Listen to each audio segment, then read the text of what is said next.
Well, this is a special message to our friends and our families and our colleagues and our supporters and our donors to thank you for every little bit of support that you have given us over the 23 years that I've been in Ukraine, but particularly in these past almost 5 years since we started the Golden Path of Peace and the Understanding Peace Project and the Putting Peace First Project, and the Seeds of Peace, and the many things that we have amazingly done in the past 4 something years.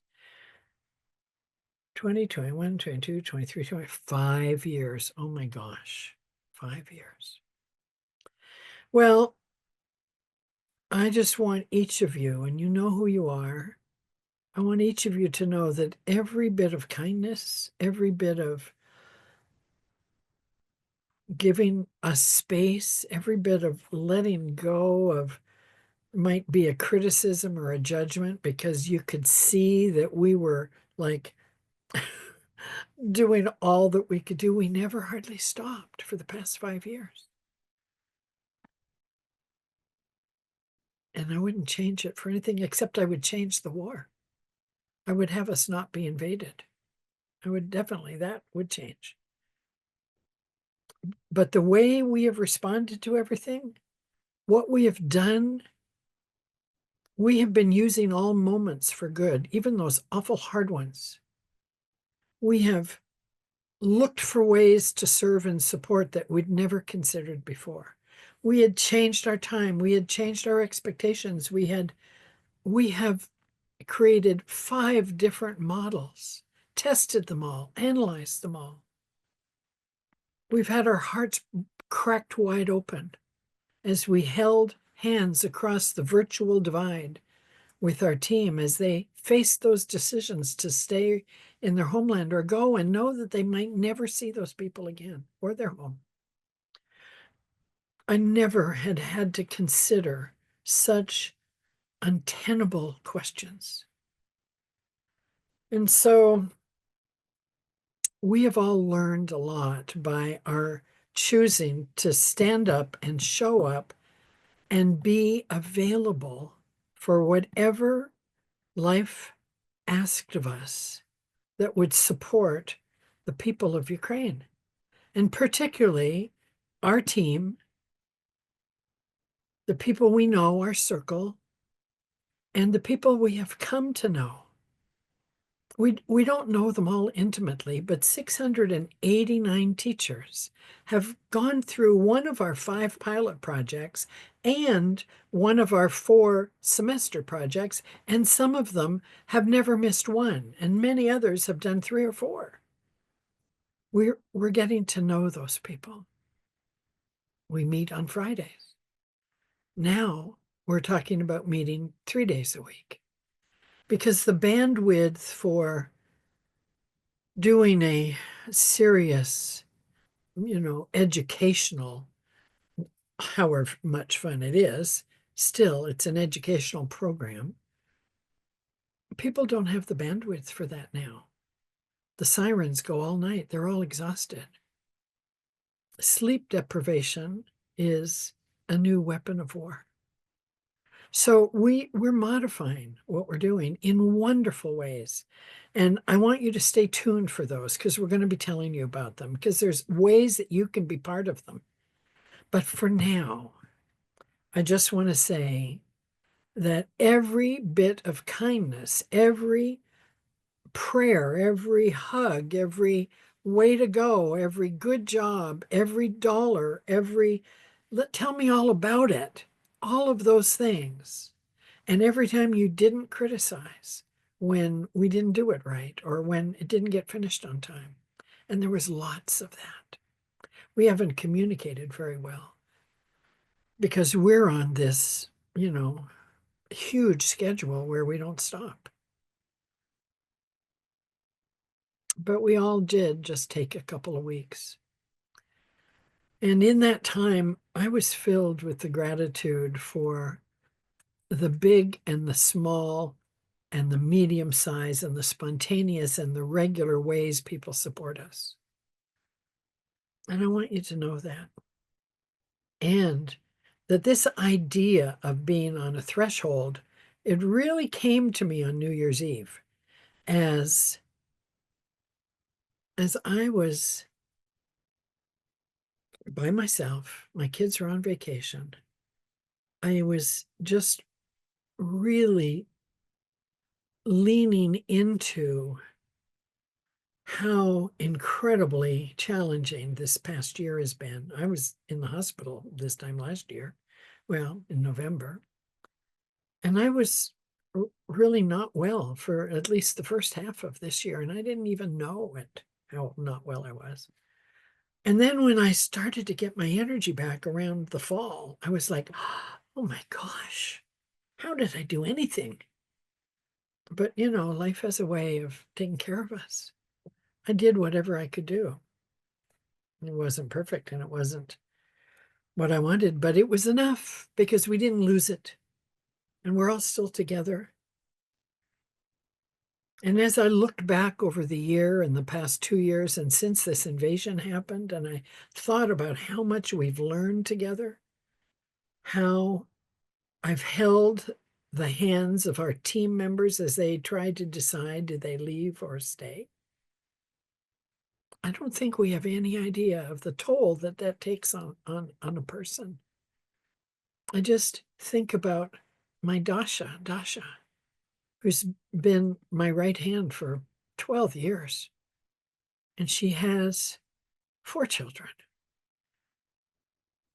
And 6 months into this experience, she started wondering whether she should leave. She didn't want to.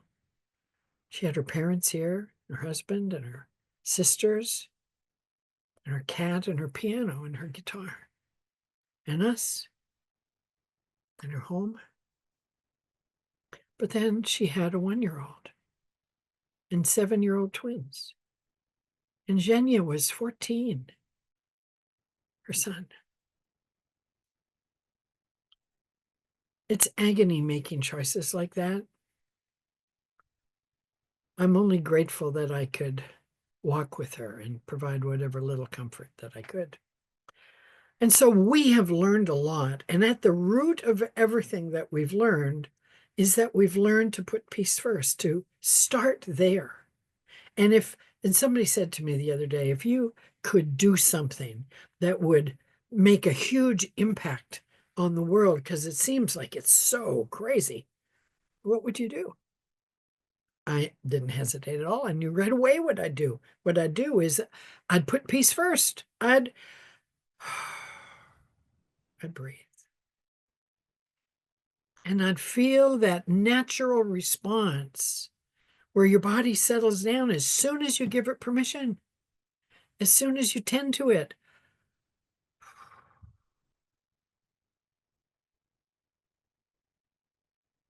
And it feels so good. You do it a couple more times. And after a couple times, you realize that you were getting all wound up. And that's really not in your best interests. And it gives you a chance to step back and take a look and then observe yourself. And then make a new choice. How do I want to be in this moment? I must put peace first because then I'm more able to be rational, to be supportive, to be without fear, without anxiety. Because peace fills us and the more we do it, the more we practice, the deeper it gets, the easier it gets, the more it gets. I'm not anywhere near filled up every day. I have moments, lots of them. But what I can say is we can choose to be in peace right now, right here, because it's always here within us. And that's what I would do if I had a magic wand. Well, I don't have a magic wand, but I have an inexhaustible spirit. Sometimes I feel unstoppable. And then I remember, oh my gosh, I haven't been sleeping enough. And then just before New Year's, Holly, who had been on our board for several years, and our board treasurer, we had a wonderful phone chat, and I'm so grateful for all that she has done for us, and every board member and every advisor and every donor and every friend and every family member who let me just be who I needed to be. Holly said, I have something. I think you'd really like it. I'd like to give this to you. I went, oh, I wonder what it is. And she said, it's a quote. And it's this quote. And it just made me weep because I was in such an open-hearted place when we were talking. And there was nothing in me at that instant that had me feel separate from the whole life experience. I was just open. I was grateful. I was happy to be alive. I was grateful that I could serve. I was grateful that I was getting better, that my energy was coming back. I'm getting ideas again. In fact, some of them are huge. Just wait and see. I was grateful. And so here's the quote. See, you could even close your eyes and just listen to this quote or read it and let it just fall into you. If we have no peace, it is because we have forgotten. We have forgotten that we belong to each other.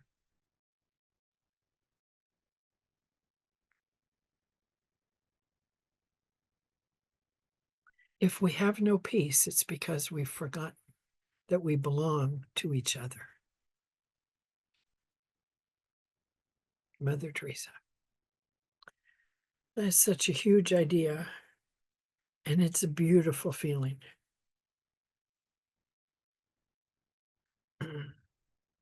So that's where I like to live. And out of that place, I get inspired. And out of that place, my intention is to use all moments for good. I fail. I fall down. I rely on people way too long sometimes because I just don't know how to do it. We lost a lot of money this year. And we didn't lose it. We just never got it to lose, actually, because I wasn't able to do any of the normal fundraising. And so we had to do with so much less. But guess what? We did it. We made some tough choices, but we did it. And here we are, standing on this threshold with 7 billion other people facing this new year, going, oh, it sure seems crazy and chaotic out there. But there is in me an understanding that out of that chaos, because even of chaos, the old firm rules and structures and those stolba, those big pillars of stability, they're gone. And so you have to, become flexible, and you have to become amenable and malleable, and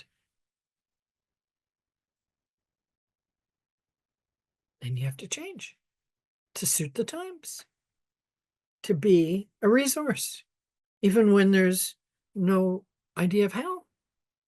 So that's what we've been doing.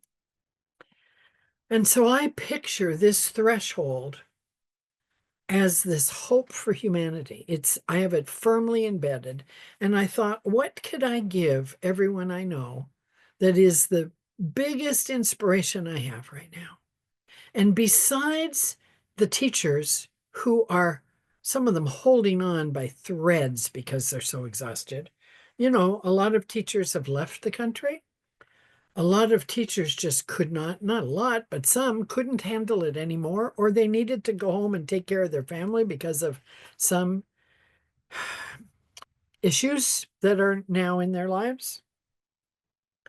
And those that remain had more jobs put on them because those jobs need to get done. And so not only are people getting less sleep, but they're having to do more work.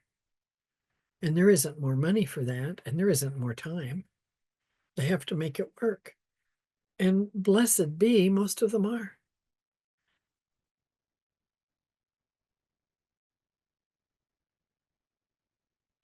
I'm totally inspired by the resiliency of these people and the resolve of these people. And we cannot let this be for naught. We cannot abandon this country. We cannot. We all must do whatever we can because they have sacrificed everything to make a stop, an end point to war. They don't want war. They never asked for it. They're not in a war, they're in a defense. So, whatever you can do, anywhere, talk to your elected officials, write letters, do whatever. This is the moment because they stand as a bulwark to keep things away that you do not want to experience. I can promise you that. You do not want that. And if that country is lost, well, then it's very, very, very, very, I don't even want to think about it. So what I don't want to focus on that, the negative, because that's not what moves me, but I'll be darned if I'm going to not do whatever I can in the moment. So I just want you to know that there's a lot going on. We have some great ideas. We have some new kinds of support. We have new inspiration, and we're going to unroll it soon. And we just want you to like know that something big and wonderful is happening and that there's a way for you, a little way, a big way, a new way, a different way to play. There is to find joy in this level of service. I've never been asked to serve at this level. So our greeting to you as we stand on the threshold is it's time to step over the threshold and into this new world rising. There's a new year rising, there's a new world rising, and if we asked everyone around the world what they wanted in this new year, I am really pretty sure that the majority of the people would say, we just want peace. We want to find a way to live together. We need to find a way to put an end to war, and only peace can do that. War does not end war. The absence of war is not peace. That's just because there isn't a war at this moment, it doesn't mean that there is a peace. War is the absence of peace, not the other way around.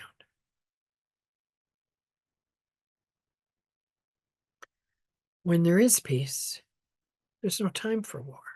So we ask students and we ask you to imagine what the impact of peace would be in your life this year. To have this year be about your intention to live in peace, your intention to understand how peace would change everything. And there's nowhere to go to have it. We already have it. It's right here. It's our operating system. It's our compass. It's our nature. Love is the whole thing, and peace is how it's expressed. So peace and love. So we wish everyone love and peace, tender, open-hearted moments, and for all of you to thrive in 2025. I want for myself, for my family, all my beloveds, and all of you to be resilient and kind to ourselves and each other, even the neighbors, the ones whose dogs bark all the time. We can transform this division by the way we live our life. We can have it stop with us. This judgment and this petty behavior and this us and them and this right and being bigger and tougher and stronger. We can let it stop with us.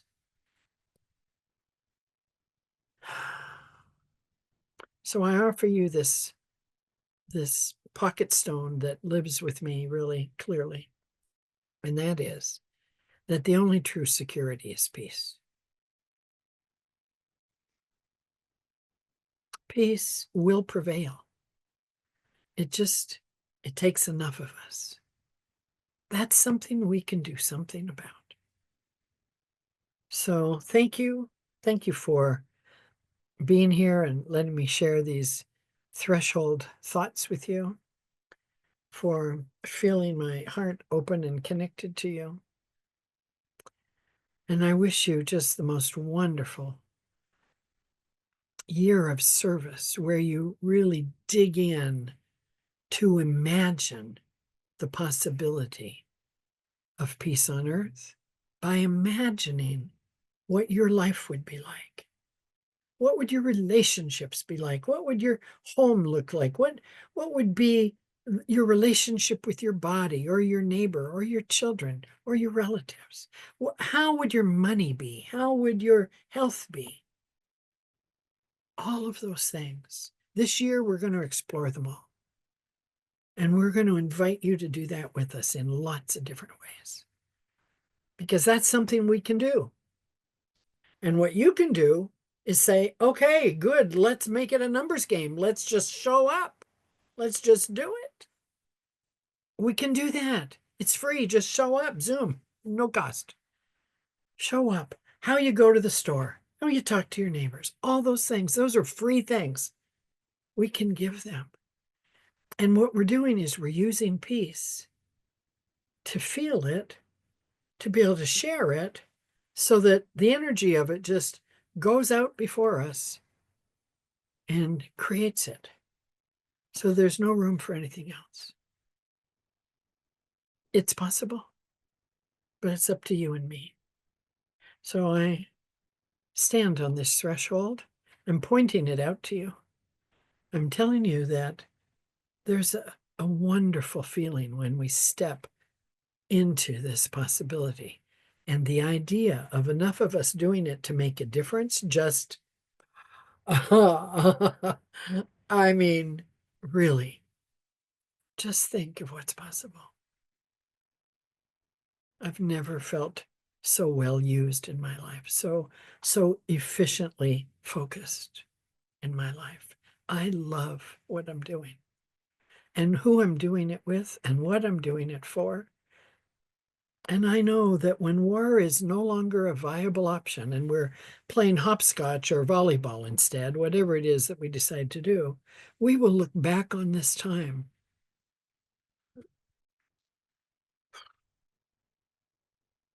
We will look back on this time and say, thank you for driving us to this.